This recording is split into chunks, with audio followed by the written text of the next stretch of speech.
నాకు ఇంకా గుర్తుంది, ఆఫ్టర్ మై కాలేజ్ ఇంటర్న్షిప్కి పెద్ద పోస్ట్ ఒకటి ఉంటుంది. నా కాంపిటీటర్ అనమాట, అంటే కాలేజ్లో ఇంకొక టాప్ బెస్ట్. నాకు తెలియకుండా వెనకాల నుండి ఒక ఫిక్సింగ్ చేసుకుని నేను ఊరికి వెళ్ళొచ్చాను, అప్పటికి మీటింగ్కి వెళ్ళొచ్చాను, అప్పటికి అది లేపేశాడు. తెలిసింది పలానోడే సెట్ చేశాడని తెలిసింది, న్యూస్లో బయటకు వస్తాయి. ఎట్లా రియాక్ట్ అవుతావు? నేను కంగ్రాచులేషన్స్ అన్నా, ఎప్పుడులాగా హచ్చా డూ బ్లెస్ అని చెప్పిపోతాను.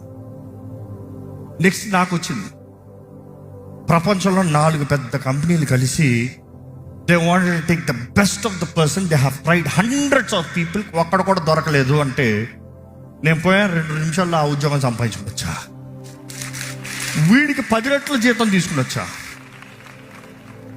దేవుడు నీ పక్షాన అంటే నిన్ను అణచివేయగలిగింది ఎవరో? అండ్ ఇన్ఫాక్ట్ నేను దేవుడు స్తుతిస్తాను, దేవా నాకన్నా ఆ తలుపులోకి ఇంకోటి పంపించి తలుపు ఏం చూడు, థ్యాంక్ యూ స్తోత్రం, నేను ఆ దారిలోకి వెళ్తానికి ఛాన్స్ కూడా లేదని చెప్తానికి. ఎందుకంటే జీవితాలు కొన్నిసార్లు చూసినప్పుడు తలుపు ఇంకా తెరిచే ఉంది, ఎవడు వెళ్ళలేదు అనుకో, నేనేనేమో అంటారు. ఇంకోటి వెళ్ళిపోయి తలుపు వేస్తారు అనుకో, ఏమంటావు? ఇది కాదు దేవా, నెక్స్ట్ ఎక్కడ ప్రభా?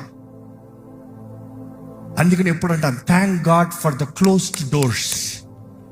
నీ జీవితంలో నీ ముందు మోయబడిన తలుపులకి దేవుడికి స్తోత్రాలు చెప్పు. ఎందుకంటే ఆయన తెరిచిన తలుపు ఉంది, నేను తెరిచిన తలుపు ఎవ్వరు మూయలేరు.